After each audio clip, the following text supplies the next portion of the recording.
যারা দুনিয়ার লোভে ঘুরছেন, আমার আল্লাহ পাকের নবী বলেছেন লাল ফাকরা আকশা আলাইকুম ওয়ালাকিন আকশা আলাইকুম আন তাবসুতা আলাইকুমুদ দুনিয়া কামা বাসাতাত আলা মান কানা ক্বাবলাকুম। আল্লাহ পাকের নবী বলেন, ও সাহাবীরা তোমরা মনে রাখো, আমি আল্লাহ পাকের নবী বলছি, তোমরা দরিদ্র হয়ে যাবে, তোমরা গরীব হয়ে যাবে, তোমরা কাঙাল হয়ে যাবে, এই ভয় আমি রাসূল একবারও আমার নাই। সুবহানাল্লাহ। বলেন না লোক আগের তুলনায় গরিব না ধনী? তাড়াতাড়ি বলেন ধনী। নবী বললেন তোমরা গরিব হবে, ওই ভয় আমার নেই, বরং ভয় হলো দুনিয়া তোমাদেরকে গিলে ফেলবে, দুনিয়া তোমাদের উপরে বিস্তার লাভ করবে, তোমরা দুনিয়াতে এত ডোবা ডুববে যে তোমাদের পূর্ববর্তী জাতি দুনিয়াতে ডোবার জন্য ধ্বংস হয়েছে, তোমরাও দুনিয়াতে ডুবে যাওয়ার জন্য ধ্বংস হবে। এতে বলে দুনিয়ার অতিরিক্ত লোভ করা নবীর সমর্থন না নবীর বিরোধিতা? চিল্লে বলে। এখন আমার সাধারণ ভাইয়েরা লোভের পিছনে পড়ে, যদি সাধারণ ভাইয়েরা লোভের পিছনে পড়ে কেউ যদি সুদি কারবার করে, সাধারণ ভাইয়েরা লোভের পিছনে পড়ে কেউ যদি লটারি কেটে বেড়ায়, কেউ যদি লোভের পিছনে পড়ে কারো সম্পদ যদি আত্মসাৎ আর জবরদখল করে, লোভের পিছনে পড়ে যদি ভাইয়ের হক নষ্ট করে, লোভের পিছনে পড়ে বোনের ফারাজ থেকে যদি বঞ্চিত করে দেয়, লোভের পিছনে পড়ে কেউ যদি চুরি ডাকাতি ছিনতাইতে মনোযোগ দেয়, ভাই লোভের পিছনে পড়ে কেউ যদি ফাঁকিবাজি করে, প্রিয় ভাই এরা সাধারণ মানুষ। লোভের পিছনে পড়ে মেয়েরা যদি সমিতিতে ভুক্ত হয়, লোভের পিছনে পড়ে কেউ যদি পর্দাহীনতার সঙ্গে সরকারি কোনো কারবার করতে চায়, ভাই এদের এই অপরাধগুলো করার পিছনে কাজ করছে দুনিয়ার লোভ। কিসের লোভ? আর এই দুনিয়ার লোভের পিছনে যারা ছোটে এদের পরিণতি ধ্বংস। এখন বলুন, যদি ধর্মীয় দায়িত্বশীল ব্যক্তি যারা এরাও যদি লোভের পিছনে ছোটে কি হবে? ধ্বংস।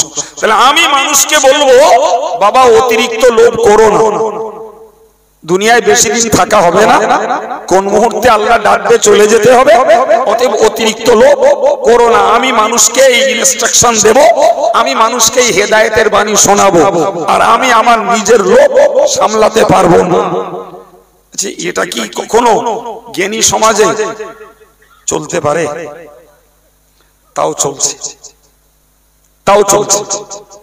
সম্মানিত ভাইরা আমার, মনে রেখে দিই, ঠিক অপর দিকে মনে রাখুন, আমি আপনাকে আরো একটা কথা বুঝিয়ে দিই, তাহলে যারা ধর্মীয় দায়িত্বের ব্যক্তি এরা যদি লোভ করে, তাহলে এরা লোভ করলেও এদের পরিণতি যেমন ভয়ঙ্কর। সাধারণ শ্রোতা যারা এরা যদি মনে করে বিনা আমলে অথবা পাপ আচরণ থাকা সত্ত্বেও জান্নাত দখল করব, পাপ আচরণ করেও হুজুর সেবা দিয়ে জান্নাত দখল করব, কেউ যদি মনে করেন এটাও চরম আর এক নির্বুদ্ধিতা। ঠিক নয় কি? এটা প্রমাণ ভাই খুব শুনেছি জীবনে যে আদম আলাইহিস সালাম এবং মা হাওয়া জান্নাতের নিষিদ্ধ গাছের ফল খেয়েছে। ওয়াজ পুণ্য, ঠিক তো নাকি? ওই পুণ্য ওয়াজটাই আমি 2 মিনিট খরচা করে আপনাকে একটা জ্ঞান নিতে বলছি। সেটা হলো এই, তাহলে আদম আর হাওয়া জান্নাতের নিষিদ্ধ গাছের ফল খেলেন। একটু তাড়াতাড়ি বলবেন দিন, এটা ভুল করে না লোভ করে? কি করে? কিসের লোভ? শুধু লোভ না, শব্দ আর একটা বাড়বে, সেটা হলো জান্নাতে চিরকাল থাকার লোভ। জান্নাতের মধ্যে এমনি তো রয়েছে, শব্দ আর একটা বাড়বে, কি? চিরকাল থাকবার লোভ।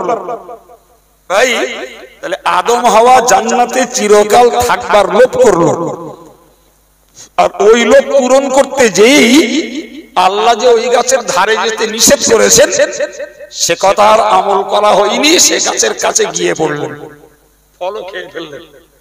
আমার বক্তব্য, যদি আদম হাওয়া জান্নাতের ভিতরে থেকে চিরকাল থাকবার লোভে আল্লাহর একটা হুকুমকে যদি আমল না করতে পারার জন্য জান্নাত থেকে বাইরে বেরোতে হয়, তাহলে যারা জান্নাতের বাইরে দুনিয়ায় রয়েছে আর নেক আমল করব না আর পাপ আমল বাদ দেব না, জান্নাতের লোভে হুজুর সেবা দেব, এই লোভ কি কখনো পুরো হতে পারে?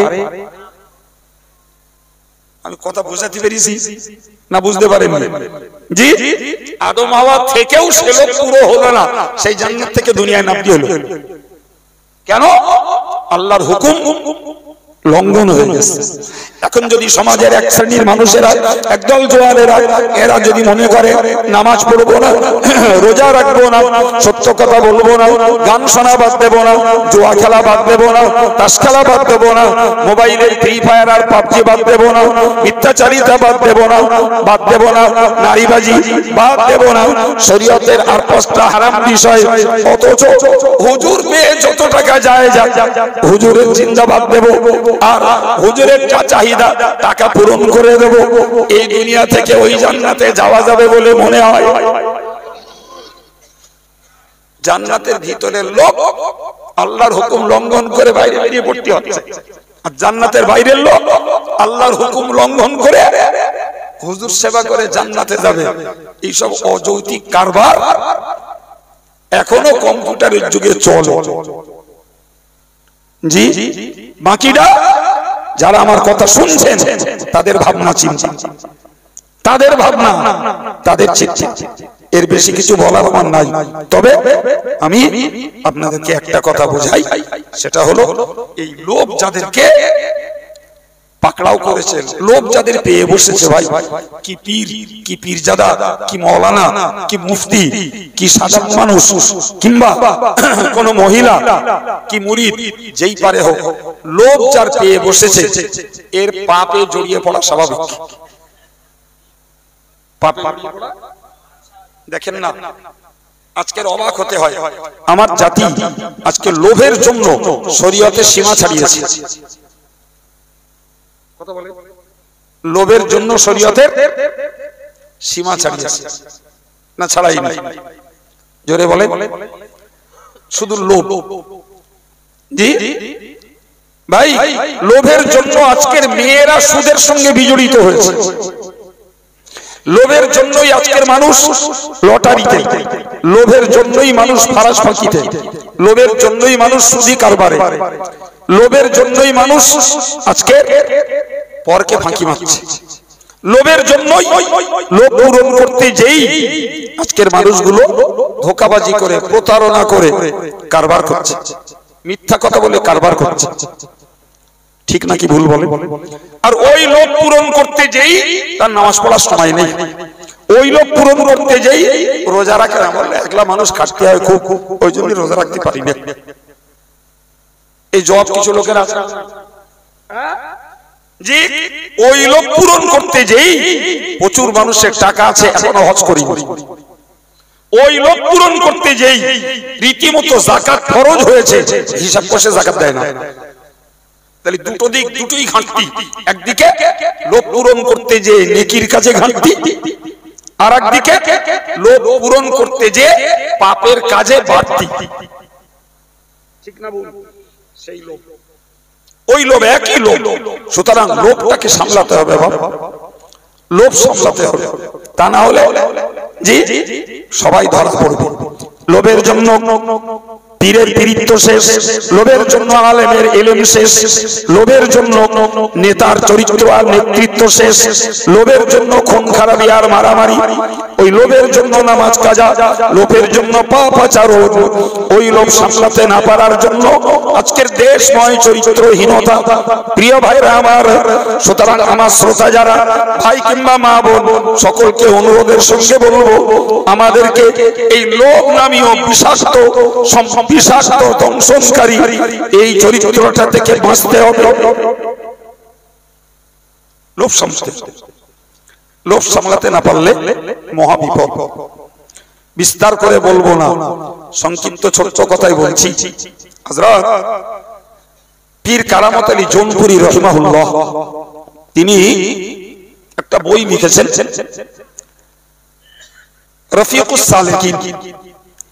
তিনি তার বইতে লিখেছেন যে মানুষ যতক্ষণ পর্যন্ত মনের দিক দিয়ে পরিষ্কার না হয় ততক্ষণ পর্যন্ত সে আল্লাহ প্রিয় হতে পারে না। আল্লাহ প্রিয় হওয়ার রাস্তা সবার জন্য খোলা আছে ভাই। শুধু পীরের বংশে আল্লাহ প্রিয় আল্লাহর ওলি হবে, মেথরের ঘরে হবে না, কামার কুমোরের ঘরে হবে না, এরকম কথা ইসলামে নেই। নিয়ম মেনে সাধনা যে করবে সে আল্লাহ প্রিয় হবে। তো সেখানে বলা আছে যে তুমি তোমার ভিতর থেকে 10টা জিনিস বার করো, তবে তুমি একটা নির্মল স্বচ্ছ পরিষ্কার অন্তরের মানুষ হতে পারবে। 10টা দোষ তোমার থেকে বার করতে হবে। কটা দোষ? আরে এমন 10টা দোষের কথা কিতাবটাতে বলা হয়েছে যে ও 10 দোষের 2-4টে কম বেশি আমাদের সবার মধ্যে রয়েছে। আমি সব বলবো না, ছোট্ট করে শুরু করছি। নাম্বার 1 বলা আছে, জীবনে কখনো উপস্থিত কোনো কিছু দেখে তুমি লোভ করো না। উপস্থিত সামনে একটা কিছু পড়েছে, লোভ করো না। তোমার সামনে একটা সুন্দর বাড়ি পড়েছে, ওইটাকে দেখে তুমি লুবি হয়ে না আমি একটা বানাবো। কেউ তোমার সামনে কোনো হাই ফাই খাবার খাচ্ছে, তুমি ওটা দেখে লোভ করো না। কেউ খুব সুন্দর ঝিকঝাক পোশাক পরেছে, তুমি ওটা দেখে লোভ করো না। জি ভাই, কোন পর স্ত্রী সুন্দরী মেয়ে যাচ্ছে, তুমি ওটা দেখে লোভ করো না। তোমার সম্মুখে যে লোভনীয় বস্তু পড়ে তুমি লোভটা থেকে বাঁচো। ভাই এখানে একটা ছোট্ট ব্যাখ্যা নেওয়া দরকার, সেটা হলো মনে করুন একটা লোক ক্ষুধার যন্ত্রণায় কাতর, আর একটা লোক তার পাশে খুব রুচিশীল উন্নত মানের খাবার খাচ্ছে এবং প্রয়োজন অতিরিক্ত, যতটা লাগে না খেতে পারবে না তার থেকেও বেশি আছে। ভাই এই মানুষটা ক্ষুধার যন্ত্রণায় কাতরাচ্ছে, তার লোভ লাগতে পারে, ভাই তোর তো অত লাগবে না, তুই তো অত খেতে পারবি না, তো আবার অন্তত কিছু দে, আমি ন্যূনতম খেয়ে আমার ক্ষুধাটা নিবারণ করি। এই লোভটা দোষণীয় নয়, কারণ এই লোভটা তার বেঁচে থাকার লোভ। কিসের লোভ? বেঁচে থাকার লোভ। ভাই একটা লোক গায়ে গেঞ্জি জামা সোয়েটার, তার উপরে উইঞ্চিটার, তার উপরে হয়তো তার উপরে কোট চাপিয়েছে, তার উপরে আর একটা শাল, আর এক বেচারার কিচ্ছু নেই, একটা গামছা গায়ে দিয়ে পৌষ মাসের কনকনে ঠান্ডায় ঠক ঠক করে কাঁপছে। ওই লোকটার লোভ লাগতে পারে যে ভাই তোর যা গায়ে আছে তোর শীত ভাঙার জন্য এতটা প্রয়োজন নেই, তোর অনেক ওভার হয়ে গেছে, তোর ওর থেকে একটা আমার দে, আমি ন্যূনতম শীতের হাত থেকে বাঁচি। কি বলেছি বলেন? দোষের নয়, কারণ ওই লোকটার বাঁচার অধিকার ওটা। উপস্থিত বস্তু যাই সামনে পড়ুক, প্রথমত ওই লোকটা ছাড়তে হবে। সম্মানিত ভাইরা আমার, এটাকে আরবি পরিভাষায় বলা হয় আত্মামহু। পরের শব্দটা বলেছেন আল হিরসু, যার মানেও লোভ, তবে সেটা দূরের লোভ। কবে গেল কিরকম? আমি স্বপ্ন দেখছি একটা 2 তলা গ্লেস টালি বসানো বাড়ি করব, টাকা নিব, অথচ আমার লোভ নিয়ে ওইরকম একটা বাড়ি বানাবো। ভাই ওই লোভ যদি পূরণ করতে হয়, ওই লোককে তাকে ছুটতে হবে। তার কাজ কাম ব্যবসা বাণিজ্য সবকিছু ওর পিছনে লেগেই থাকবে, সময় খাবে না, সময় ঘুমোবে না, সে কাজ করেই যাবে। তার টার্গেট ওই এরকম একটা বাড়ি আমার করাই লাগবে। ঠিক তদরূপ একটা জমি কিনবো, ওই লোভে ছুটছি, 10 কাঠা জমি আমার কেনা চাই, যে টাকা হতে দেখা যাবে 5 বছর সময় লাগবে, 10 কাঠা জমি আমি কিনবো, ওই লোভে ছুটছি। তো কিতাবটিতে বলা হয়েছে যে সামনে কোনো লোভনীয় জিনিস দেখলে ওটাতেও লোভ করো না, আর দূরের কোনো লোভনীয় বিষয়ের স্বপ্ন দেখেও ছুটো না। তুমি জীবনে খালিস মনে আল্লাহর ইবাদত করতে পারবে না। তুমি জীবনে আল্লাহর সন্তুষ্টির জন্য তুমি ইবাদত আমল করতে পারবে না, তুমি জীবনে আল্লাহর ভয়ে পাপ আচরণকে ছাড়তে পারবে না। বরং প্রত্যেকটা ইমানদারের জন্য উচিত, রাসূলুল্লাহ বলেছেন অরদা বিমা খাসামাল্লাহু লাক ফাতাকুনা আদনান নাস। নবী পাক সাল্লাল্লাহু আলাইহি ওয়াসাল্লাম বলে তুমি হালাল পথে মেহনত করো, বিনিময়ে আল্লাহ তোমাকে যেটা দেবেন ওর উপরেই তুমি সন্তুষ্ট থাকো, তবেই তুমি হতে পারবে আল্লাহ পাকের কাছে শ্রেষ্ঠ ধনী। আর একটু মন খুলে বলে, কোটি কোটি টাকা থাকার নাম ধনী নয়। আল্লাহর দেওয়া পরিমাণের উপরে যে লোকটা সন্তুষ্ট থাকে, নবী বললেন ওই লোকটা ধনী। এই লোকটা কালিয়া কোপ্তা বিরিয়ানি খেয়েছে, জি ওটা আমার দেখার ব্যাপার নয়, আমাকে আল্লাহ ডাল শাক দিয়েছেন, তাতে আমার ক্ষুধাটা নিবারণ, পেটটা ভরে গেছে, আলহামদুলিল্লাহ, এই লোকটা ধনী। এই জন্য ইকোনমিক্যাল টার্মসে একটা কথা বলে, অর্থনীতির একটা কথা, যদিও আমরা গ্রামের সাধারণ লোক, তবুও আমি বুঝিয়ে দেওয়ার চেষ্টা করছি। ইকোনমিক্যাল টার্মসে মানে অর্থনীতিতে বলে অর্থ অনর্থের মূল। শিক্ষিত লোকেরা ভালো জানে, বাক্যটা মুখস্থ করুন, অর্থ অনর্থের গোদা বাংলায় টাকা যার আছে তারই হলো টাকা না থাকার মূল। যদি বলে লোকেরাম কথা আপনি বুঝে নেন ভাই, যে লোকটা টাকা নেই ওই লোকটা খাটে খোটা খায়, দিনের পাই দিনে শেষ, ওর স্টকও নেই, হাই পাই চিন্তাও নেই। কিন্তু একজনের রয়েছে 10 লাখ টাকা, ও একটা ব্যবসার এস্টিমেট নিয়েছে, তাতে খরচ 25 লাখ টাকা। এখন এই 15 লাখ টাকা তাকে সুদি লোন নিতে হবে। এই কেসটা বুঝতে পারেননি? জি, এই জন্য অর্থনীতিতে বলা আছে অর্থ অনর্থের মূল। মানে টাকা আছে বলেই বলো কি করতে গেছে, এই কথা বলে ও সুদ করে টাকা ধার নিতে গেছে। যে বেচারা নেই তার বড় হাই পাই চিন্তাও নেই, তাকে ধারও করতে হয় না, সুদও দিতে হয়। কি বুঝলেন? কথা মাথায় ঢুকেছে? জি, সুতরাং মনে রাখা দরকার ভবিষ্যতের কোনো কিছুর প্রতি লোভ করে চলা যাবে না। গেলে সাধারণ মানুষ হলেও তার ইবাদত আমলে ঘাটতি হবে, আলেম হলেও তার ইবাদত আমলে ঘাটতি হবে। আর যদি কেউ পীর দাবি করে অথচ লোভ ছাড়ে না, হারগিজ সে পীর নয়, পীর নয়, পীর নয়, সে একজন দুনিয়াদার। কথা শুনতে পাচ্ছেন? সম্মানিত ভাইরা, কখনো শুনে থাকলে স্মরণ করুন, শোনা না থাকে টুক করে একটা গল্প শুনুন।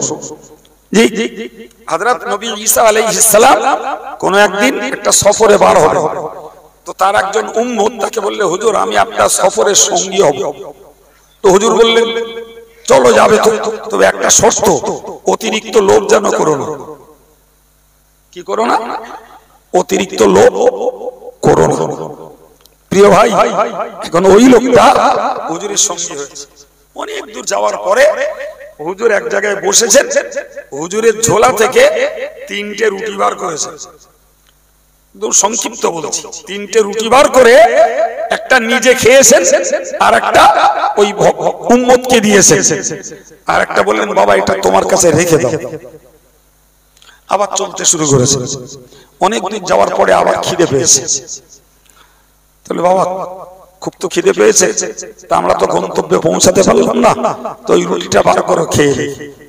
বসেছে, বসে ও ফর্স ঝোলাটা খুলে দেখে বলল হুজুর সে রুটি যে নেই। কি হয়েছে? হুজুর কি জানি আমি জানি না, আমি বলতে পারছি রেখেছিলাম, জানি না। হুজুর বললেন তাই, সে রুটি নেই। হুজুর 3টে মাটির দলা তৈরি করে ফুঁদেছে, আর 3টেই সোনা হয়ে গেছে। 3টেই পরের স্টপেজে যে যখন মাটির দলায় সোনা হয়ে গেছে, পরের স্টপেজে আমার আর একবার বিশ্রামের জায়গায় গেছে এখান থেকে চলার পর। এখন হুজুর বললেন বাবা এক কাজ করো, একটা কাজ করো, এই একটা দলা আমার থাক, আর একটা দলা তুমি নাও, আর ওই রুটিটা যে খেয়েছে এই দলাটা তারই দাও। হুজুর আমি খাইলাম।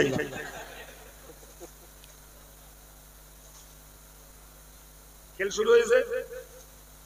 আরে বাবা তিনটে রুটি, তুই তো হুজুর একটা খেয়েছে, তুই একটা খেয়েছিস, তাহলে যদি মাঝখানে খাস একটা, প্রথমত চুরি করেছিস, দ্বিতীয়ত অতিরিক্ত লোভ করেছিস, তৃতীয়ত খেয়েছিস তা বল হুজুর আমার একটু খিদে বেশি তাই খেয়ে ফেলেছি, তাহলে একটা অপরাধ হবে যে অতিরিক্ত লোভ করেছে। সেও স্বীকার হলো না, বললাম আমি জানি না, তার মানে মিথ্যা কথা বলেছে, ঠিক কি না? তাহলে একটাই অতিরিক্ত লোভ হয়ে গেছে, মিথ্যা হয়ে গেছে, চুরি হয়ে গেছে। লোভ সামলালি একটা হতো, ঠিক না বল? তা বাবা তুমি খেলে, তা ঠিক আছে, যদি খেয়েই থাকো তা কি করা যাবে, তাহলে তুমি দুটো নাও। ওর কাছে তখন দুটো সোনার দলা, আর ওর মাথায় এখন পাক খাচ্ছে যে হুজুর তো ফু দিলে আর সোনা হইল, তাই তো হুজুর ফু দিয়েছে আর সোনা হয়ে গেছে। তাহলে হুজুর যে একটা দলা রেখে দিয়েছে, তাহলে হুজুর যদি ওইটা আমার দিয়ে দিত, তাহলে হুজুরের দরকার লাগলে আবার ফুঁদে তৈরি করে নিত। এই যে ওর ভিতরে কুড়ে কুড়ে খাচ্ছে,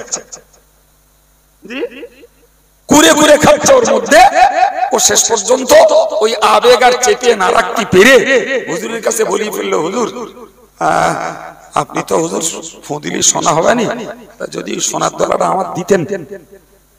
হুজুর তো বুঝতেছে ওর কপাল পড়েছে,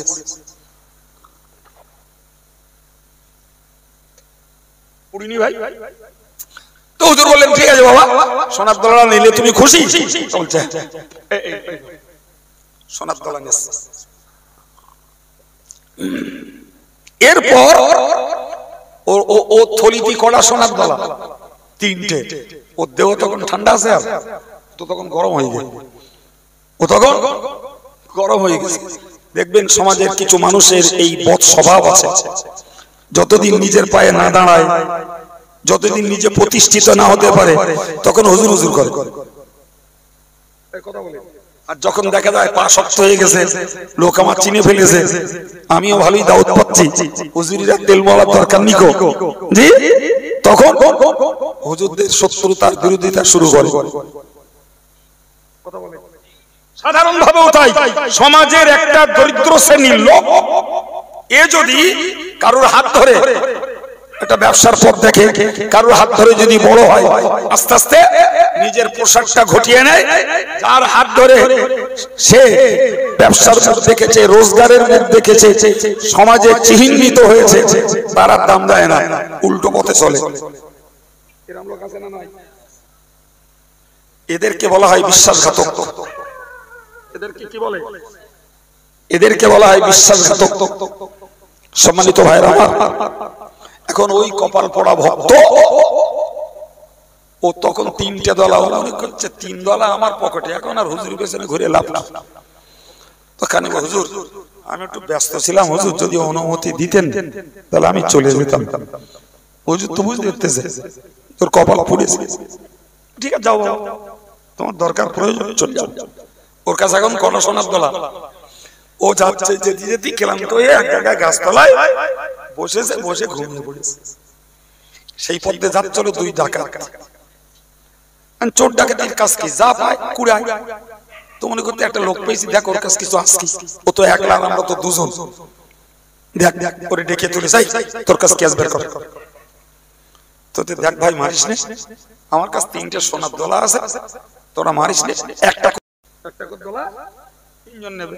ওরা দেখলো বিনা যুদ্ধে কেল্লা ফতে, কিচ্ছু করতে হলো না, ফাউ ফাউ মাল পেয়ে যাচ্ছে, খুব খুশির গল্প। তাহলে এক কাজ করো, তাহলে এখানে বসো, আর পাশের বাজারে যাও, গিয়ে কিছু টিফিন খাবার দাবার নিয়ে এসো, তিনজন মিলে খেয়ে দিয়ে যায়।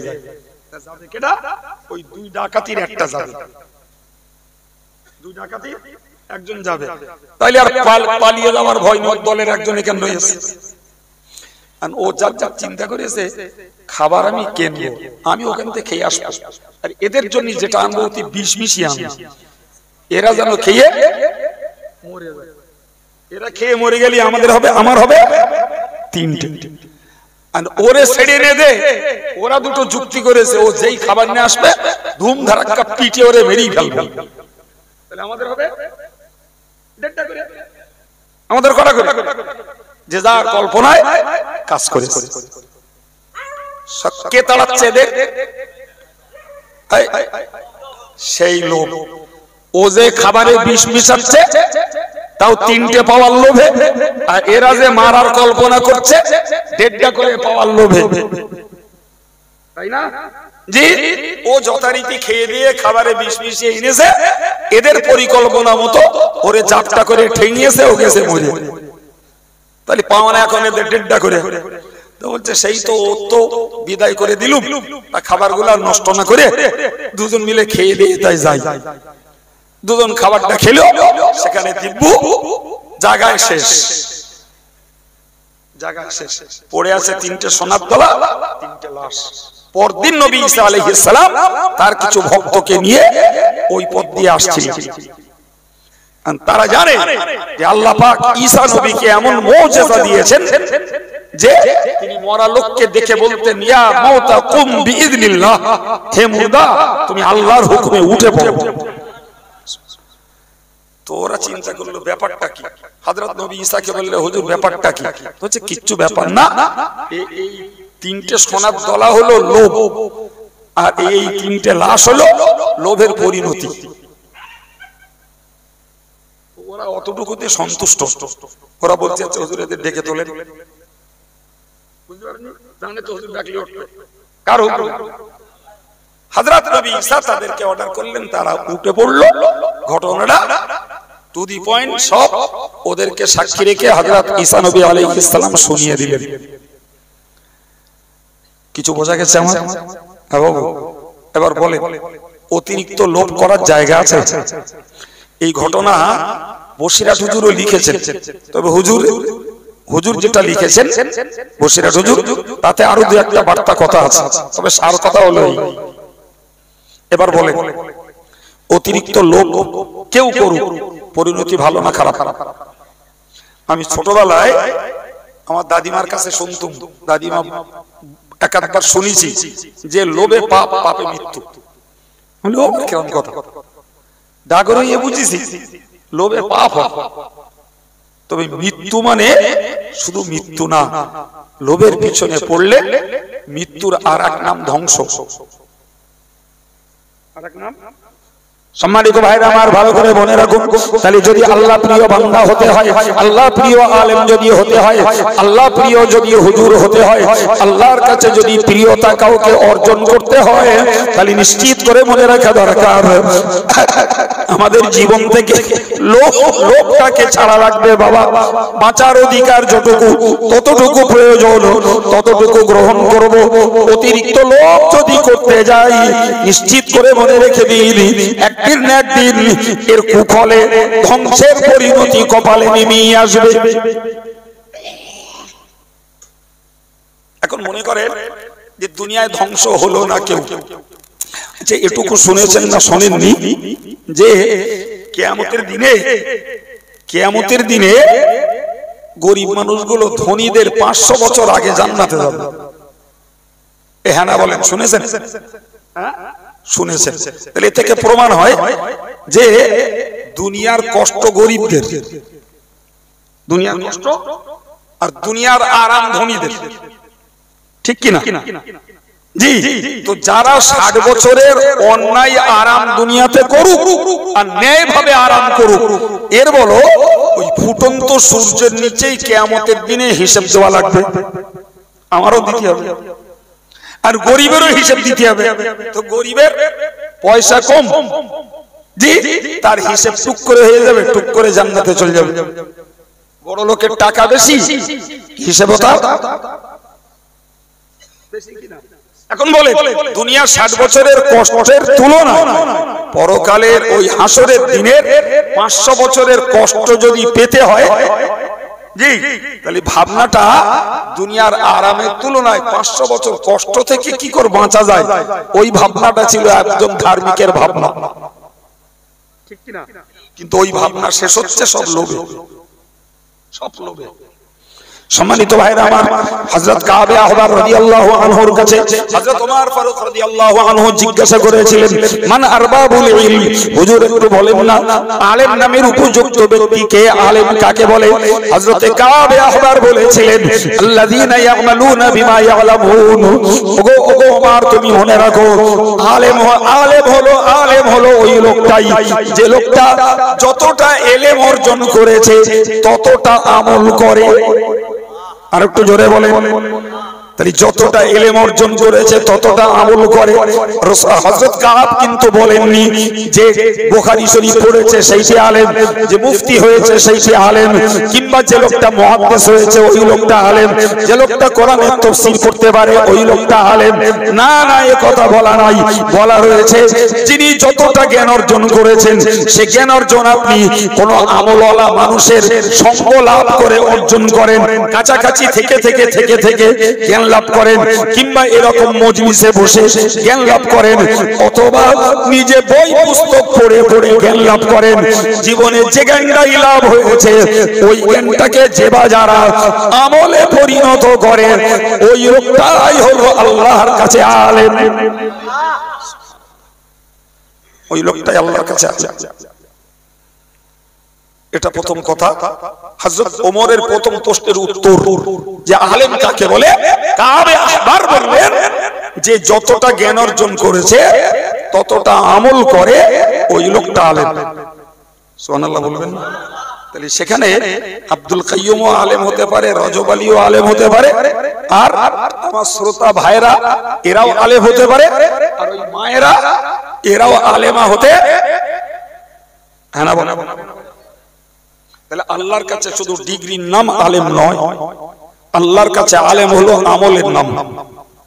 সুবহানাল্লাহ বলবেন না? আল্লাহর কাছে আলেম হলো কার নাম? আমলের নাম।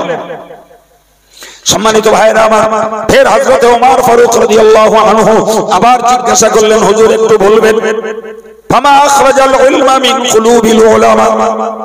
হযরত ওমর রাদিয়াল্লাহু আনহু দ্বিতীয়বার জিজ্ঞাসা করলেন, হুজুর একটু বলবেন আলেমের অন্তর থেকে ইলম বেরিয়ে যায়, আলেমের অন্তরে ইলম থাকে না, আলেমের অন্তর থেকে ইলম চলে যায় কোন দোষের কারণে? হযরত কাব বললেন, আত্মমহ। ওগো ওমর, তুমি মনে রাখো, আলেমের ভিতরে যখন লোভ বেড়ে যায়, আলেম যখন লোভের পিছনে ছোটে, আলেম যখন লোভী হয়, তখন তার ভিতরের ইলম অকেজ হয়ে যায়, ইলম তখন অন্তর থেকে বেরিয়ে যায়, তার কথা থেকে আর জ্ঞানের বাণী পাওয়া যায় না। কথাটা কতটা বাস্তব? জি, কতটা বাস্তব খুব ভালো বোঝা যাবে, একজন লুভী বক্তার ওয়াজ আর একজন নির্লুভী বক্তার ওয়াজ, দুটো টালি করবেন বুঝতে পারবেন।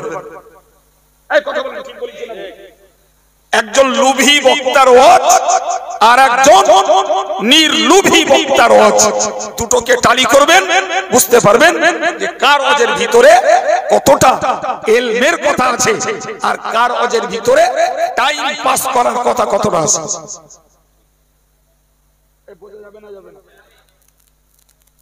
হাদিসের সত্যতা যে আলেমের অন্তর থেকে ইলম কি হবে? বেরিয়ে যাবে। কিসের জন্য? ওই লোভ এসে অন্তর থেকে ইলমকে বার করে দেবে।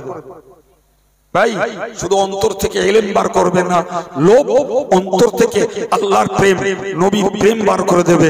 লোভ অন্তর থেকে জাহান্নামের ভয় বার করে দেবে।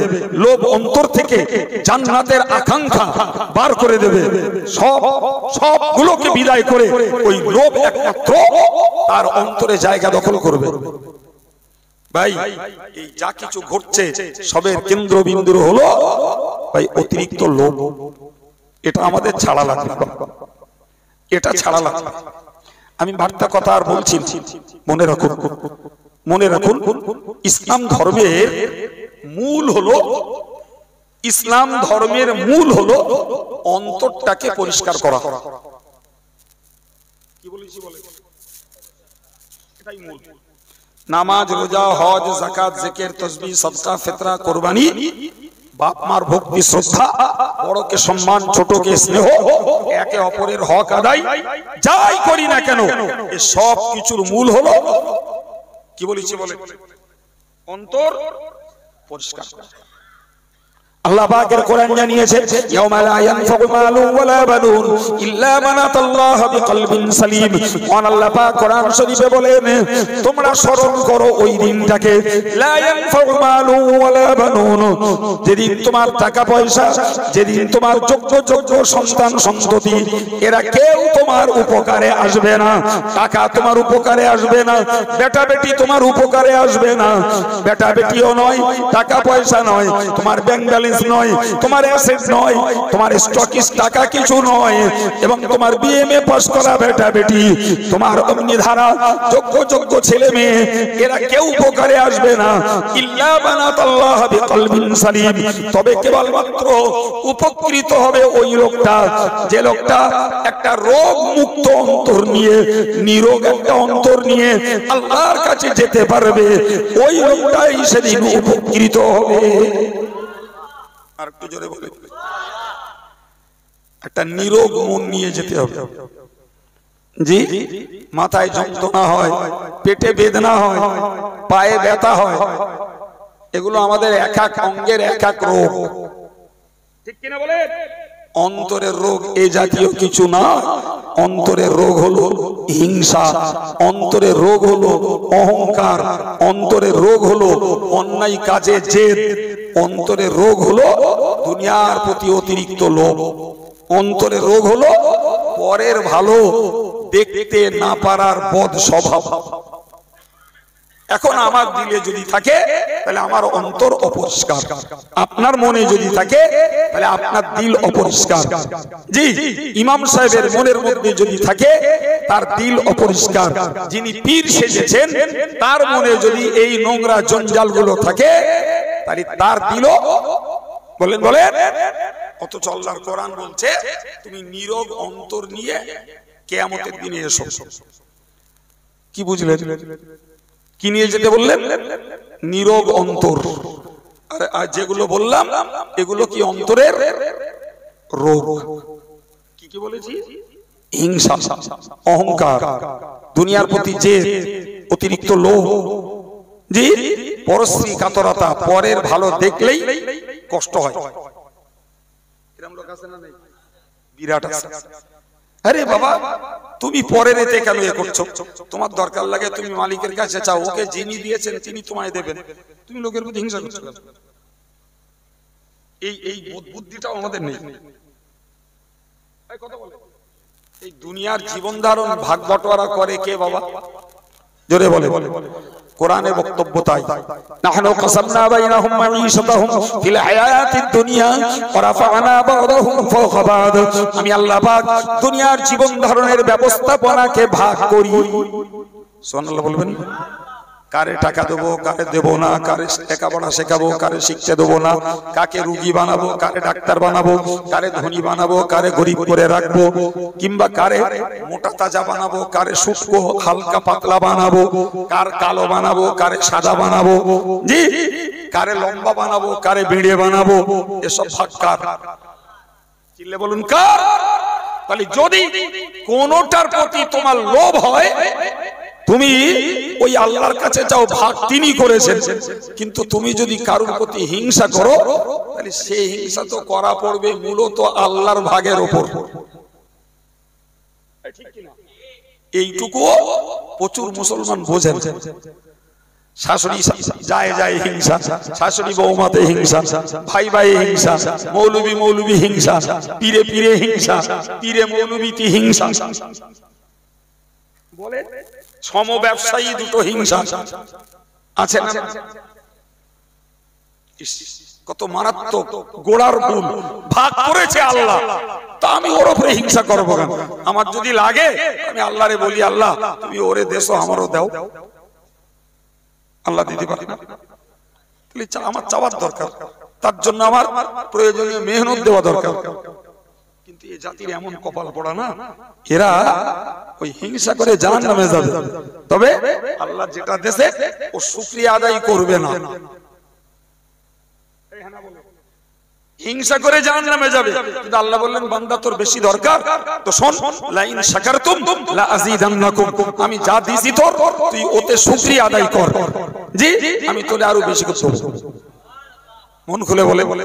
আচ্ছা এই কোরআনের ফর্মুলাগুলো বুঝতে আমাদের কোনো কষ্ট হচ্ছে? কি সুন্দর কোরআন বলেছে যে আমি যা তোরে দিছি, ইলম, আমল, টাকা পয়সা, ঘর বাড়ি, ছেলে মেয়ে যা দিছি তুই ওতে শুকরিয়া আদায় কর। শুকরিয়া আদায় কর মানে আমার প্রশংসা কর, আলহামদুলিল্লাহ আমার আল্লাহ যা দিয়েছে আমি সন্তুষ্ট। এইটা কর, তোর আজ যা লাগবে আমি তোর বেশি করে দেব। ও পাঠশালায় এরা যাবে, এরা শুধু আমার নি ওর রয়েছে, আমার দাম কম ওর দাম বেশি, আমার মান নি ওর মান অনেক। এই কথা বুঝতে পারছেন না? জি এই হচ্ছে জাল, এই হচ্ছে ক্ষতি। আরে ওর রয়েছে তো তোমার কি? তোমার লাগে তুমি চাও, আর না হলে যা পেয়েছো তাতে শুকরিয়া আদায় করো, আল্লাহ তোমার দিয়ে দেবে। নাই ভাই, এর নাম বিশ্বাসঘাতকতা। আমি ভাবি মাঝে মাঝে লোকে আমাদেরকে বিশ্বাস করুন যা সম্মান করে, যা আদর করে, যা যত্ন করে এবং তার উপরে পারিশ্রমিক দেয়, এর হিসেব দেওয়া কিয়ামতে কঠিন হয়ে যাবে, কঠিন হয়ে যাবে যদি আল্লাহ ক্ষমা না করে। আল্লাহ যদি ক্ষমা না করে, তাতে যদি আমরা আরো যদি অতিরিক্ত লোভ দেখাই তাহলে সেটা তো বিপদে এসে দাঁড়াবে। কথা বলে এই শুকরিয়াটা নেই যে আমি একটা মওলানা, তো আমার মতন এইরকম সময় লাগিয়ে সমাজে বিএ পাস করা, এমএ পাস করা, বিএড করা, ডিএলএড করা কত শিক্ষিত মানুষ ঘুরছে, তাদের ডেকে কেউ দোয়াও করায় না, তাদের ডেকে কেউ জিয়ারাতও করায় না, তাদের ডেকে একটু খতমও পড়ে নেয় না, তাদের ডেকে একটু ঝাড়ফুঁকও করায় না, তাদের ডেকে একটা দোকান কি ঘরবাড়ি উদ্বোধনও করে নেয় না, জি তাদের ডেকে মানুষ শিঙি মাছ আর মাগুর মাছ কিনে, ইলিশ মাছ কিনে খাওয়ায়ও না, তাদের ডেকে মানুষ ফ্রাইড রাইস খাওয়ায় না, তাদের ডেকে মানুষ অন্য কোনো কোপ্তা বিরিয়ানি খাওয়ায় না। আল্লাহ শুকর, আল্লাহর দ্বীনের পথে দাঁড়িয়ে আছি বলে আল্লাহ পাক তার দ্বীনের খাতিরে এতটা সম্মান, এতটা ভক্তি, মহব্বত, খেদমত আল্লাহ দেওয়াচ্ছেন তার বান্দাদের দ্বারা। ঠিক কিনা বলেন? এইটা শিকারের নাম হলো শুকরিয়া। এটা শিকারের নাম কি? শুকরিয়া। এটার নাম কৃতজ্ঞতা। জি ভাই, এই কৃতজ্ঞতা যদি আমরা প্রকাশ না করি, সে মওলানা হোক, পীর হোক, সাধারণ লোক হোক, প্রত্যেকের জন্য কৃতজ্ঞতা প্রকাশ করার ক্ষেত্র আছে। আরে বাবা, আমরা যে মুহূর্তে এখানে কথা বলা শোনা করছি, এই মুহূর্তে খোঁজ নেন তো কেতনা লোক হসপিটালে বাবার এমআরআই করছে। কথা বলেন, ঠিক না ভুল বলছি?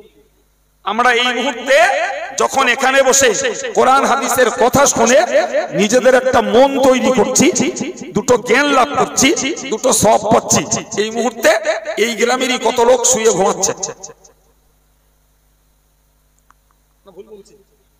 জন্য শুকরিয়া আদায় করা উচিত যে আল্লাহ আমাকে অন্তত একটা দ্বীনি মজলিসে বসার তৌফিক দিয়েছেন, আল্লাহ আমাকে সুস্থ রেখেছেন বলে আমি এই মজলিসটাতে আসতে পেরেছি।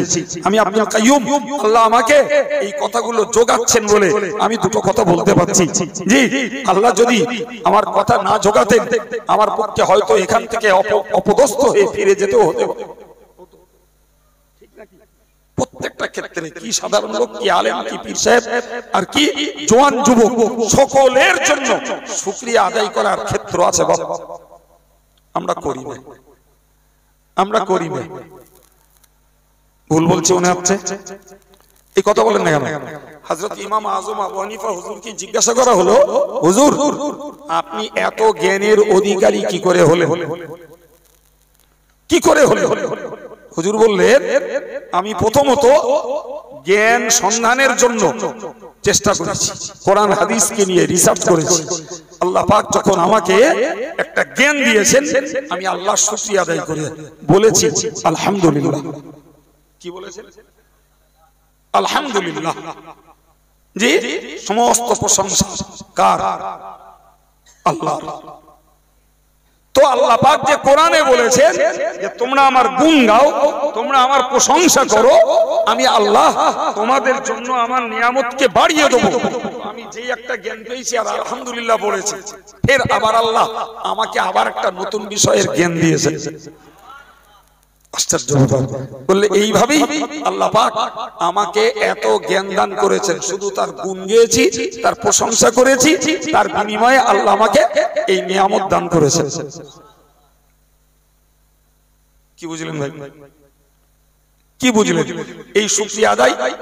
খেয়ে উঠেছি আলহামদুলিল্লাহ বলো, পেশাব করে বাইরে বেরিয়েছি সবার জন্য আলহামদুলিল্লাহ বলো, ঘুমিয়ে উঠেছি আলহামদুলিল্লাহ বলো, রোগ থেকে মুক্তি পেয়েছি আলহামদুলিল্লাহ বলো, জি ভাই পরীক্ষা দিয়ে পাস করেছি আলহামদুলিল্লাহ বলো, চাকরি পেয়েছো আলহামদুলিল্লাহ বলো, চাষ করেছিলে ভালো ফসল পেয়েছো আলহামদুলিল্লাহ বলো, ব্যবসা করেছিলে ভালো লাভ পেয়েছো আলহামদুলিল্লাহ বলো। তাহলে এই যে শুকরিয়া ভাই, লোভও থাকবে না আর মনও খুশি থাকবে। আল্লাহ যা দেবে তাতে কি করতে হবে? আলহামদুলিল্লাহ বলতে হবে। খোঁজ করে দেখুন ভাইদের কি মায়েদের সবার মধ্যে আমল সবার নেই। তো ও আমল না থাকলে লোভ তো এমনি বাড়বে। তার মানে যা পাচ্ছি ওতে খোল বুঝছে না। ছোটবেলায় মারা বলতো পেট ভরে তার নজর ভরে, নজর ভরে। আচ্ছা নজর ভরানো যায় বাপ? বলে যতদূর খোলা পাবে ততদূর নজর চলে যাবে, তো ভরে। আমার নবী বলেছেন, আমার নবী বলেছে যে আদম সন্তানের পেট ভরাবে কবরের মাটি, তার আগে এর পেট ভরবে না। কবরের মাটি ভরিয়ে দেবে। জানেন নবী ক্ষোভে বলি আর আক্ষেপে বলি, রাসূল বলেছেন লাউ কানা লিবনি আদম আদিয়ান, যদি কোনো আদম সন্তানের দুটো মাঠ ভরা সোনা থাকে। কি থাকে? দুটো মাঠ ভরা সোনা যদি কোন আদম সন্তানের থাকে, লাবতাগা সালিসা, ফের 3 নম্বর আর একটা সোনা ভর্তি মাঠ চাবে।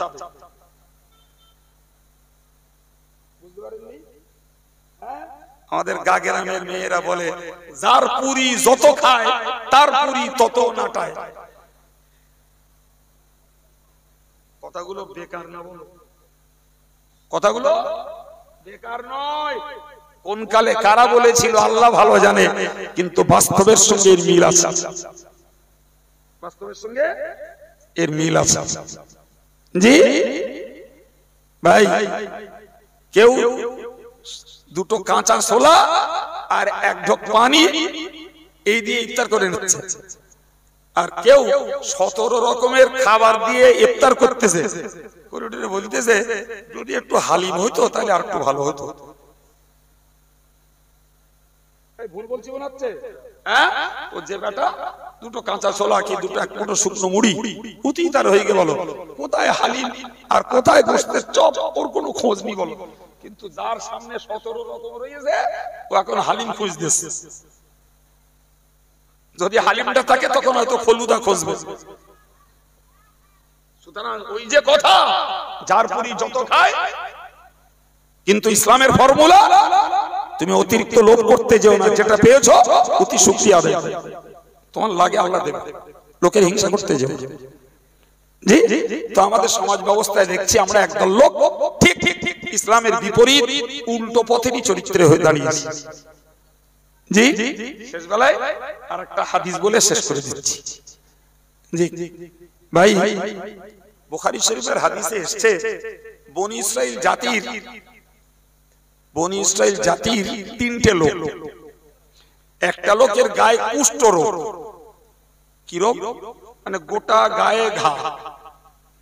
আর একটা লোক টেকো, তার পুরো মাথা একদম কর্কেটের টিন, একটা চুল নেই। আর একটা লোক অন্ধ। তো আল্লাহ পাক এই 3 জন ব্যক্তির কাছে একজন ফেরেশতা পাঠিয়েছেন। ফেরেশতারে আল্লাহ বলে দিয়েছেন যে আমার ওই বান্দা কি চায় দেখো, সেটা ওর দিতে হবে। তো আল্লাহর ফেরেশতা মানুষের রূপ নিয়ে প্রথম গেছে ওই গায়ে যার চামড়ায় যার ঘা তারই কাছে।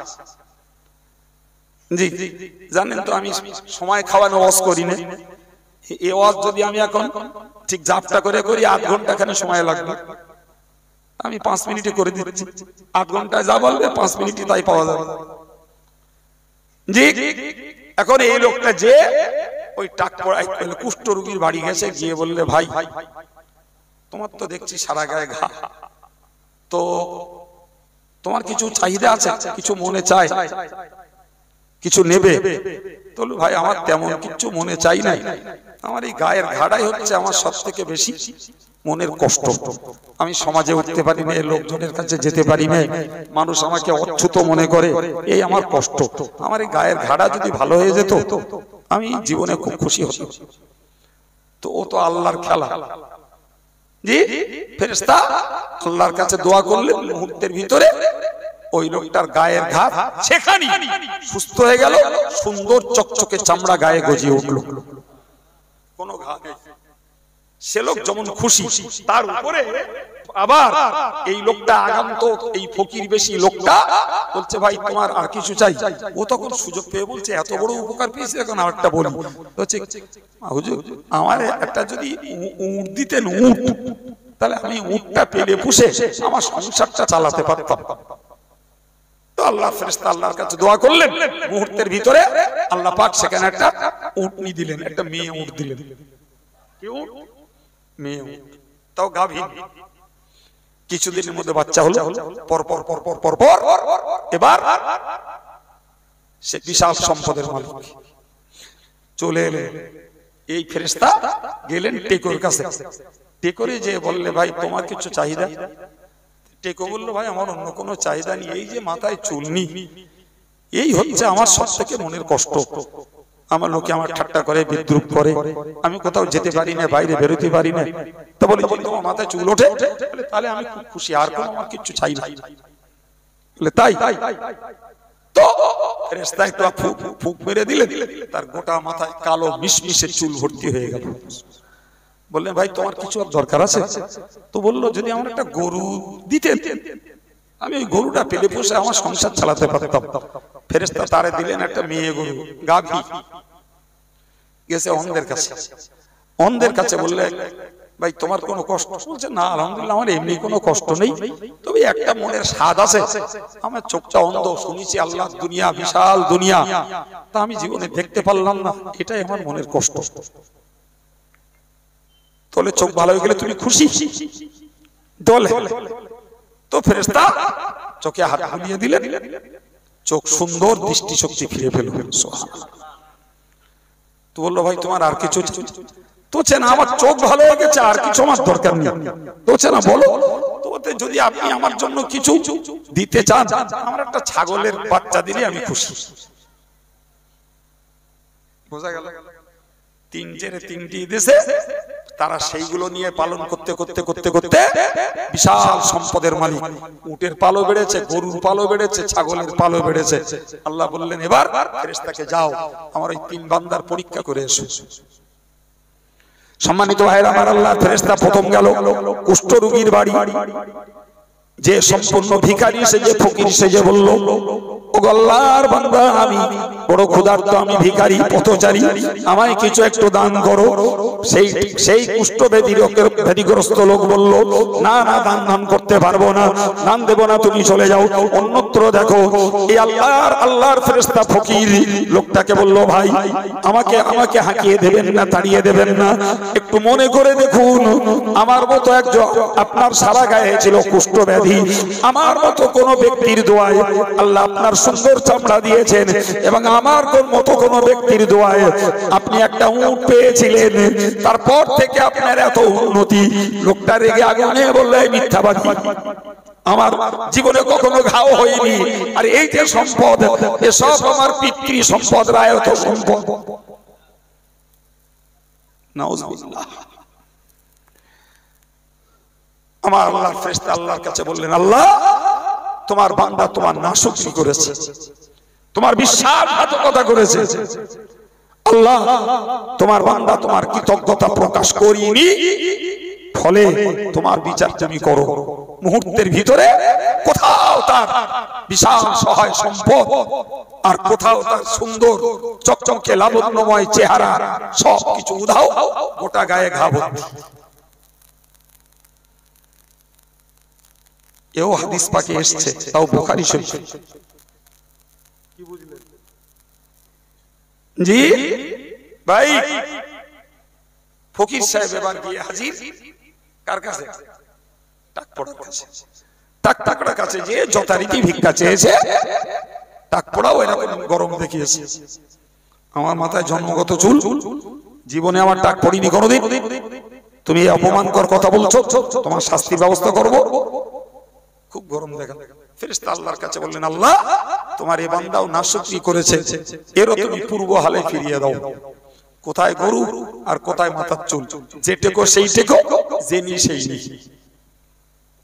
আল্লাহ বাস্তবে ঘটিয়েছেন এই বিশ্বাসঘাতকদের শিক্ষা দেওয়ার জন্য। কথা বলতে পারেন না?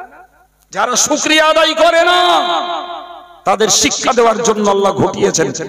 তাই হাদিস শরীফে বর্ণিত হয়েছে। এবার গেছেন অন্ধের কাছে।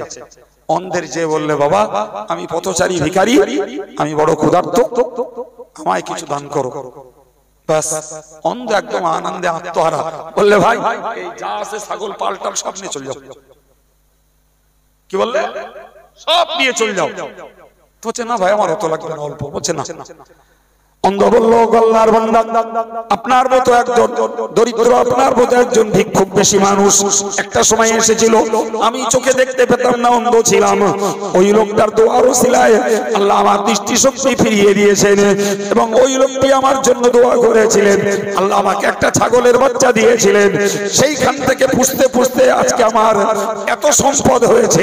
এর একটা সম্পদও আমার নিজের নয়, সব আল্লাহর দেওয়া নিয়ামত। সুতরাং আপনি এসেছেন আল্লাহর বান্দা, আল্লাহর নিয়ামত আল্লাহর বান্দারে দেব, এখানে আমার কৃপণতা নেই, তঞ্চুকতা নেই, সব তুমি নিয়ে নাও ভাই, তাতেও আমার দুঃখ নাই।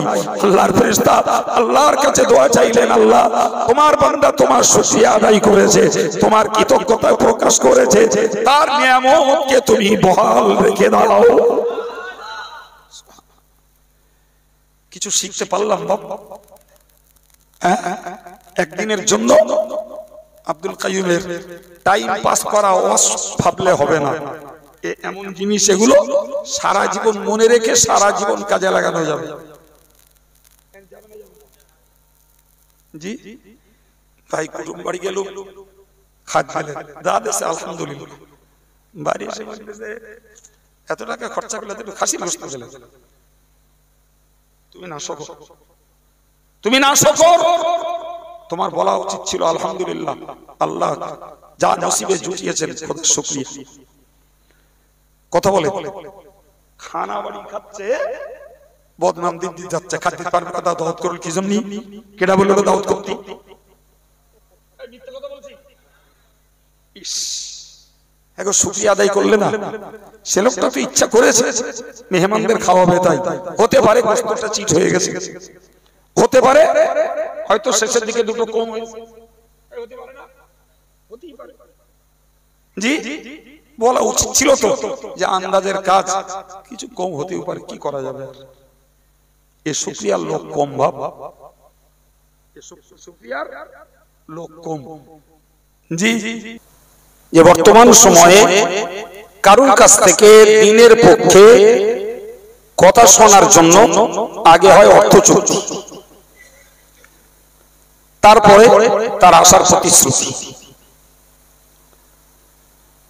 এমনটাও শোনা যায় যে আগে পয়সা ফোন পেতে মেরে দিলি, তারপর হুজুর আসা, এও শোনা যায়।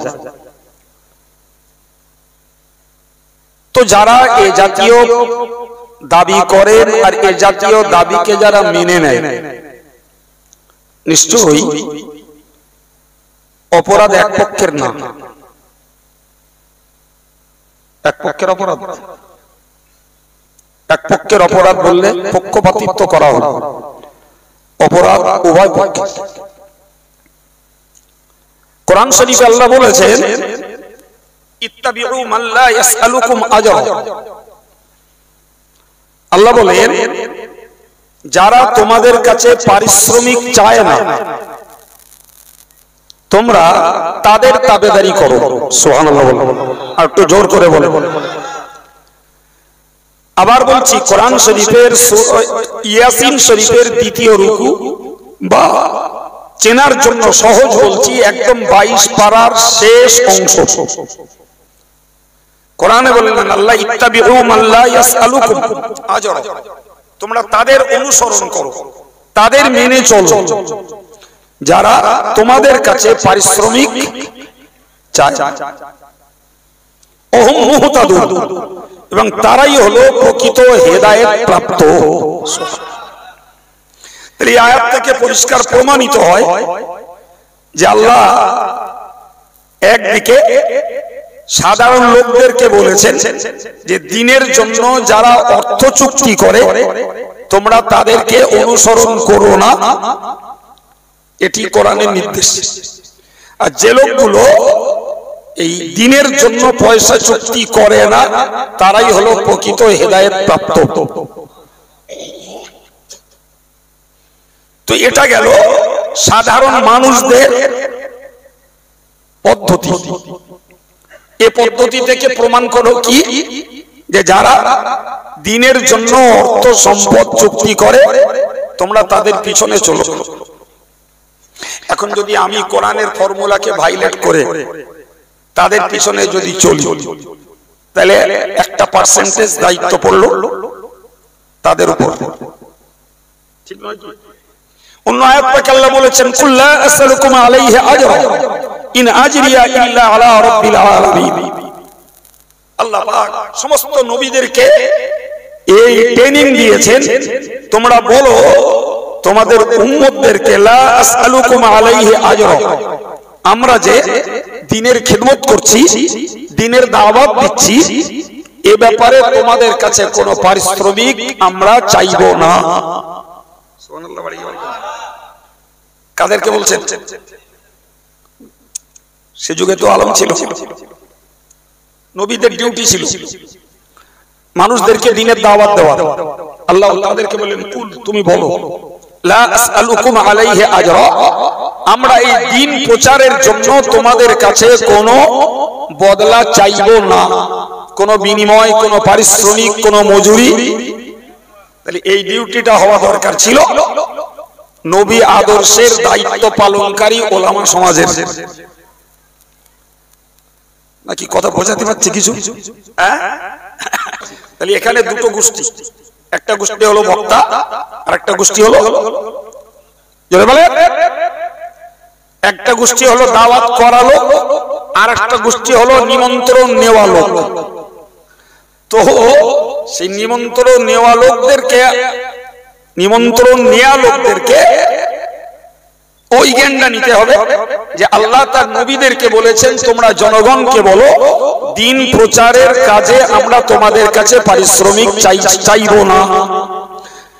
আর শ্রোতাদেরকে বললেন যে তোমরা যারা দ্বীনের জন্য পারিশ্রমিক চায় এদের পিছনে তোমরা ঘুরো না, এদের অনুসরণ করো না। এখন ভাই, তাই এই ক্ষেত্রে বুঝতে পারা যায় উভয়কেই কোরআনের আয়াতের আমল করা লাগবে, ঠিক না? উভয়কে আমল করা লাগবে। যারা বক্তা পক্ষ তাদের আমল করতে হবে কোরআনের নির্দেশ অনুযায়ী আমরা চাইবো না, আর শ্রোতাদের আমল করতে হবে যে কোরআনের নির্দেশ অনুযায়ী আমরা চাওয়া হুজুরের পিছনে ঘুরবো না। তাহলে তো ব্যালেন্স ঠিক থাকবে।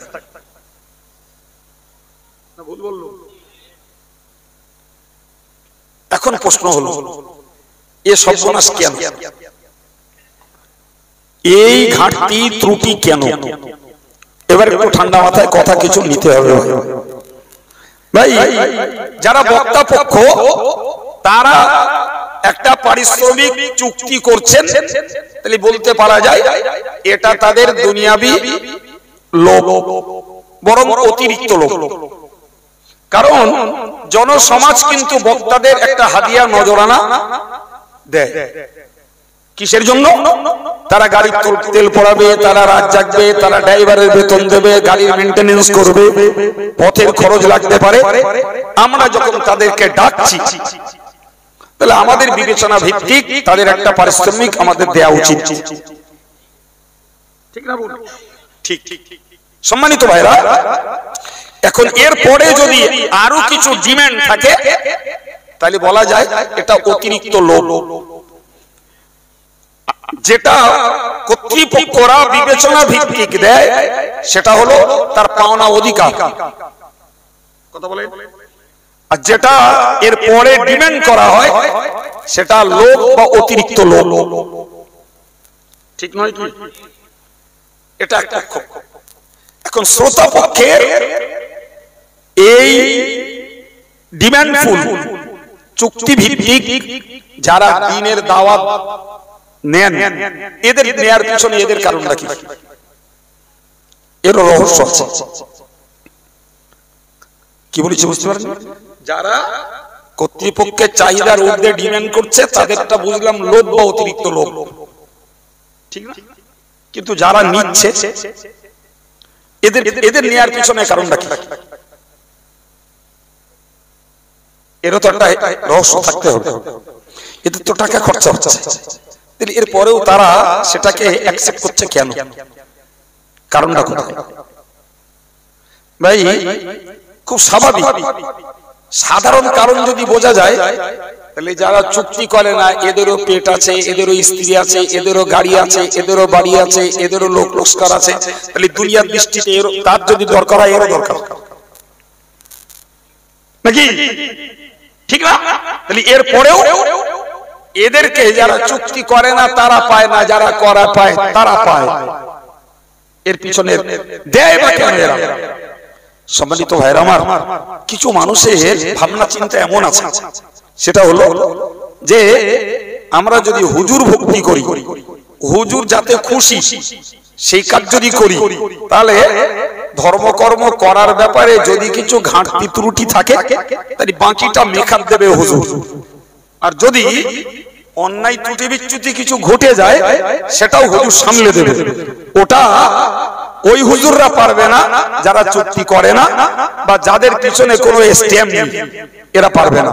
আর এর পিছনে স্ট্যাম্প আছে, অতএব আমাদের কিছু ঘাটতি হলেও পারবে সামলে দিতে, আর কিছু যদি বাড়তি করে ফেলি শরীয়তের গণ্ডির বাইরে তাও এরা সামলে দেবে। নাউজুবিল্লাহ বলে। এই হচ্ছে এদের মৌলিক চিন্তা। জি প্রিয় ভাই আমার, আমি আপনাকে এরপরে একটু বুঝাই, খুব ভালো করে বুঝে কথাটাকে বলবো। ভাই সারা পৃথিবী জুড়ে যদি কোনো ব্যক্তি আমলের দায়িত্ব থেকে মুক্তি পেত, তার নাম্বার 1 ব্যক্তিত্ব ছিলেন রাসূলুল্লাহ, ঠিক না বল? অথচ সেই নবী তার টোটাল জীবনে না কোনো নেকির কাজে সাবসিডি পেয়েছে আর না কোনো পাপের কাজে আলাদা স্পেশাল কোনো অর্ডার পেয়েছে। কথা বোঝাতে পারলাম? যে নবী তোমাকে আর নামাজ পড়তে হবে না, কি তোমাকে আর জিকির তাসবিহ আদায় করতে হবে না, কিংবা তোমাকে আর রমজান মাসে রোজা রাখতে হবে না, এমন কোন ছাড়পত্র নবী পেয়েছেন বলে কারো জানা আছে? কারো জানা নাই। আবার ঠিক উল্টো দিকটা, যে নবী তুমি যে দরজায় উঠে গেছো ওই দরজায় পৌঁছে যে নাউজুবিল্লাহ তুমি যদি সুদি কারবার করো, সুদি রোজগার করো, কিংবা যদি লটারি কেটে কামাই করো, কিংবা যদি তুমি কোনো প্রতারণার কাজ করো, তোমার জন্য আর কোনো কি শাস্তি কিংবা তোমার জন্য আর কোনো নিষেধাজ্ঞা রইল না। এমনটা কি আছে বাবা? যদি কেউ ছাড় না পায়,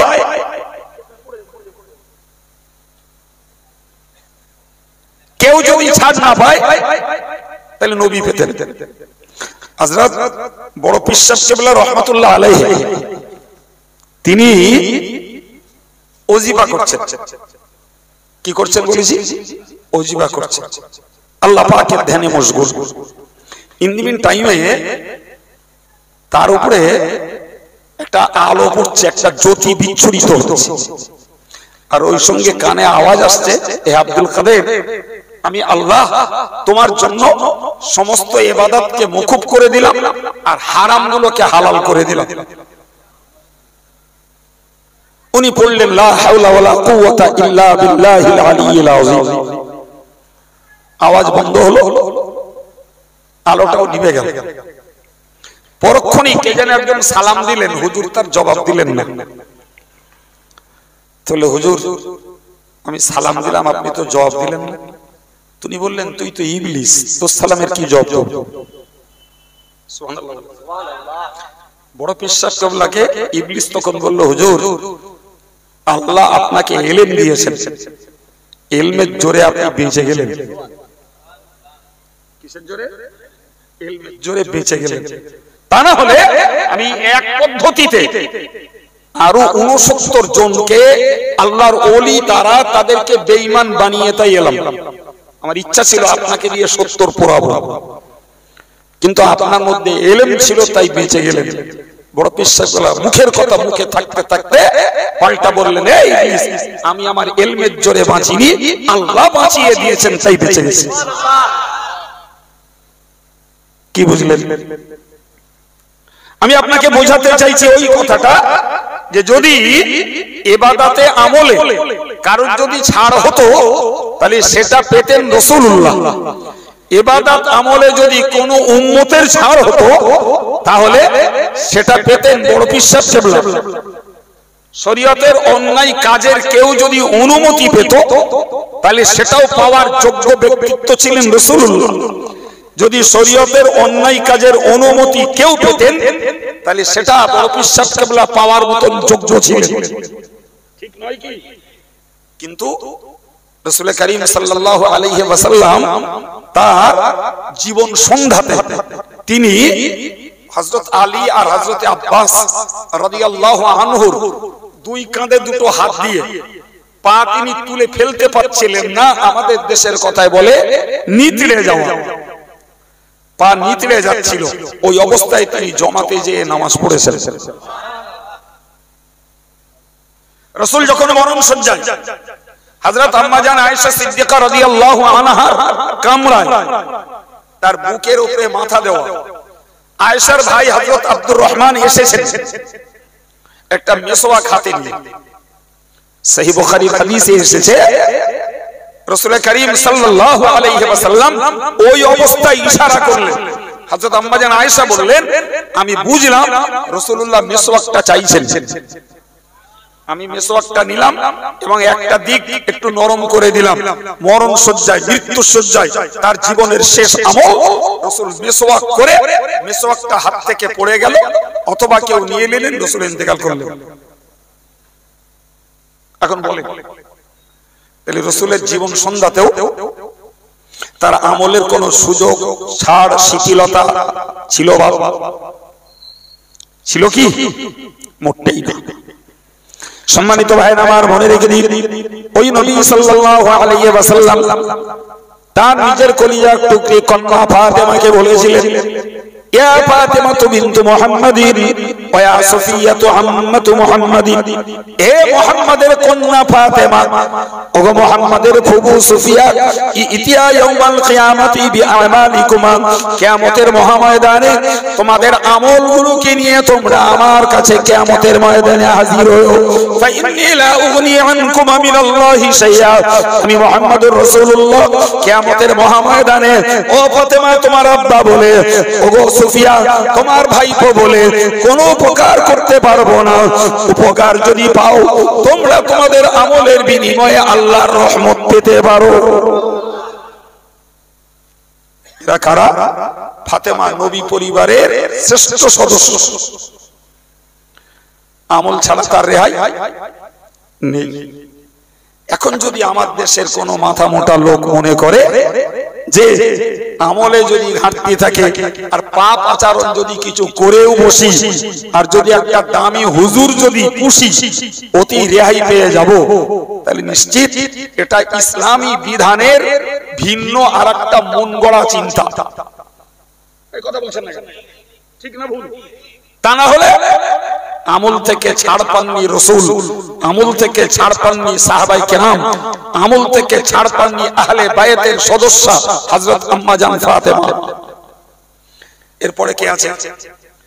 হুজুরের তেল বলে জান্নাতে যাবে, হুজুরের পিছনে জিন্দাবাদ দিয়ে জান্নাতে যাবে। কথা বলে হতে পারে কি? যে মানুষগুলো পয়সার দরদ করে না, এদের চিন্তা হলো ওইটাই যে এইরকম কিছু মানুষকে যদি আমরা বেশি অঙ্কের টাকা দিয়ে যদি আনি, তাহলে আমাদের ঘাটতি ত্রুটি যা হচ্ছে এই হুজুররাই সব মেকআপ দিয়ে দেবে। এটা কি সম্ভব? কখনোই সম্ভব নয়, এটা হতেই পারে না। সম্মানিত ভাইরা আমার, আমি আপনাকে বলবো খুব শান্ত মস্তিষ্কে আমার কথা বুঝুন। একদিকে এক শ্রেণীর মানুষের হচ্ছে দুনিয়ার লোক। কিসের লোক? দুনিয়ার লোক। সেটা আমার দলের লোক যারা, তাদের এক দলের দুনিয়ার, এই কথা বুঝতে পারছেন? আর এক দলের লোকের হলো কি পরকালের নাজাত পাওয়ার লোক। আমি একদম সাজানো কথা বলছি, একটাও অপ্রাসঙ্গিক বলছি, আবার ভেঙে বলছি। ভাই, যারা দ্বীনের খেদমত করার জন্য হাজার হাজার টাকার চুক্তি করছেন, এদের ভিতরে ঢুকেছে কিসের লোক? কিসের লোক? আর যারা আমলের ঘাটতি রেখে দিয়ে এরকম হুজুর পুষছেন, এদের ভিতরে পরকালের বিনা আমলে নাজাত পাওয়ার লোক। জি, কিছু অপ্রাসঙ্গিক, কিছু অবান্তর কথা বলেছি বলে মনে হচ্ছে? হ্যাঁ, একটা মন তৈরি করুন, জীবনে অতিরিক্ত লোভ করব না, হিংসা করব না, জীবনে মন তৈরি করুন। ওই পরের সম্পদে লোভী হব না, অন্যায় কাজে জেদ করব না, জি, এবং যতটুকু পাবো তাতে আল্লাহ শুকরিয়া আদায় করব ইনশাআল্লাহ। বলে আর একটু জোরে বলেন ইনশাআল্লাহ। তাতে আল্লাহ শুকরিয়া আদায় করব, এবং কিছু লাগে তো হয় শুকরিয়া আদায়ের বিনিময়ে পাওয়ার চেষ্টা করব, না হলে কিছু নামাজ পড়ে আল্লাহর কাছে বলবো, আল্লাহ এই নফল নামাজ পড়েছি, এটাকে কবুল করে তুমি আমার এই মনের চাহিদাটা, মনের দাবিটা আল্লাহ তুমি পূরণ করে দাও। কথা বলতে পারেননি? ওর বিনিময়ে আল্লাহ চাহিদা পূরণ করবে। আল্লাহ আমার ভাইদের, মায়েদের, আমার যুবক ছেলেদের এই মনোযোগ তৈরি করার তৌফিক দেন। বলুন আমিন। আর একটু জোরে বলেন আল্লাহুম্মা আমিন।